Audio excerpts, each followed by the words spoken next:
ಮಂಡ್ಯದ ಮೈಶುಗರ್ ಸಕ್ಕರೆ ಕಾರ್ಖಾನೆಯಲ್ಲಿ ಅಕ್ರಮ ಆರೋಪ. ಮೈಶುಗರ್ ಮಾಜಿ ಅಧ್ಯಕ್ಷ ನಾಗರಾಜಪ್ಪಗೆ ಹೈಕೋರ್ಟ್ ಬಿಗ್ ಶಾಕ್ ಕೊಟ್ಟಿದೆ. ಉಪಲೋಕಾಯುಕ್ತ ತನಿಖೆ ರದ್ದು ಕೋರಿದ್ದ ನಾಗರಾಜಪ್ಪ ಅರ್ಜಿ ವಜಾ ಆಗಿದೆ.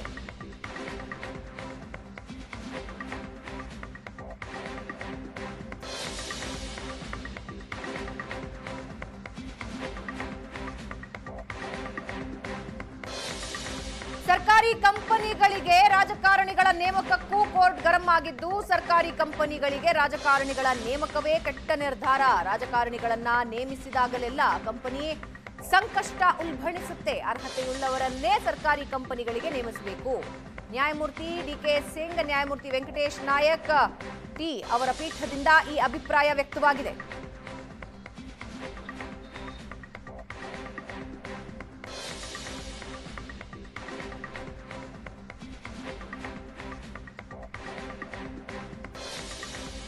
ಸರ್ಕಾರಿ ಕಂಪನಿಗಳಿಗೆ ರಾಜಕಾರಣಿಗಳ ನೇಮಕಕ್ಕೂ ಕೋರ್ಟ್ ಗರಂ ಆಗಿದೆ. ಸರ್ಕಾರಿ ಕಂಪನಿಗಳಿಗೆ ರಾಜಕಾರಣಿಗಳ ನೇಮಕದಿಂದ ಸಮಸ್ಯೆ ಉಲ್ಬಣಿಸುತ್ತೆ, ಸಂಕಷ್ಟ ಉಲ್ಬಣಿಸುತ್ತೆ ಅಂತ ನ್ಯಾಯಾಲಯ ಅಭಿಪ್ರಾಯ ಪಟ್ಟಿದೆ.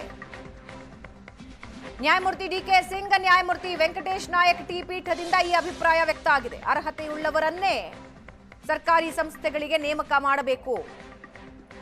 2008ರಿಂದ 2012ರವರೆಗೆ ಮಂಡ್ಯ ಮೈಶುಗರ್ ಅಧ್ಯಕ್ಷರಾಗಿರ್ತಾರೆ ನಾಗರಾಜಪ್ಪ. ನಾಗರಾಜಪ್ಪ ಅವರ ಅವಧಿಯಲ್ಲೇ ಸಕ್ಕರೆ ಕಾರ್ಖಾನೆಗೆ 127 ಕೋಟಿ ರೂಪಾಯಿ ನಷ್ಟ ಆಗುತ್ತೆ.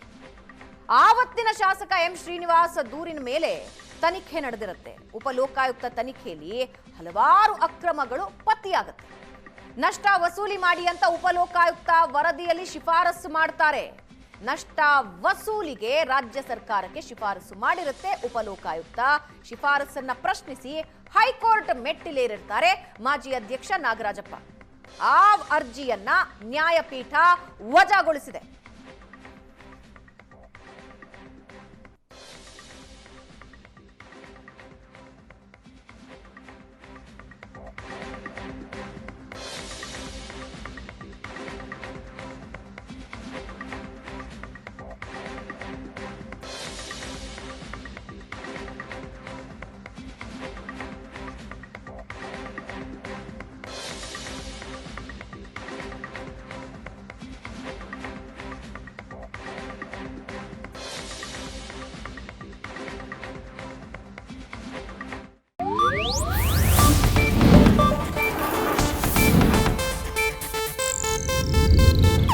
ಇದು ಏಷ್ಯಾನೆಟ್ ನ್ಯೂಸ್ ನೆಟ್ವರ್ಕ್ ಪ್ರಸ್ತುತಿ.